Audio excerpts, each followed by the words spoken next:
ആരേത്? ആരാണെന്ന് തന്നോടാ ചോദിച്ചത്.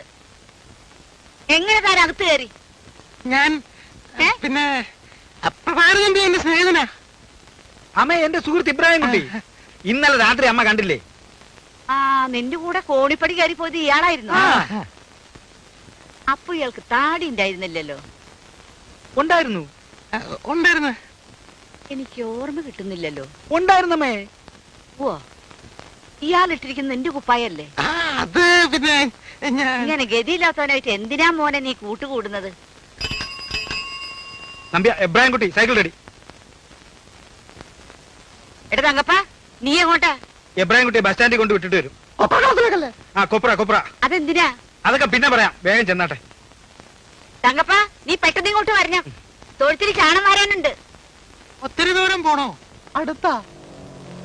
കൊപ്രക്കളത്തില് കൂലിപ്പണിക്ക് പോവായിരിക്കും അല്ലയോ? അല്ല, അതെ. എന്റെ പൊന്നു ചേട്ടാ, ചേട്ടന് കഷ്ടകാലമാ. കണ്ണിച്ചോരില്ലാത്തവന്മാരാ പണിയെടുത്ത് ചേട്ടന്റെ നട്ടല് റബ്ബറാകും. താനേ സൈക്കിളിൽ വിട്ടേ മതി. അല്ല, പറഞ്ഞതേ ഉള്ളൂ. ഇപ്പോഴാ ഞാൻ ശ്രദ്ധിച്ചത്. എന്റെയും ചേട്ടന്റെയും ശബ്ദം ഒരുപോലെ ഇരിക്കുന്നു. എന്റെ നാടെവിടാ? കായംകുളത്താ. പണ്ട് ഞാൻ അതിലേക്ക് വന്നിട്ടുണ്ട്. ഓ, ചേട്ടന്റെ നാടെവിടാ? മുണ്ടക്കയത്താ. എന്റെ അച്ഛൻ പണ്ട് അവിടെ ചായക്കട നടത്തിയിരുന്നു. സൈക്കിളെ വിട്ടോ.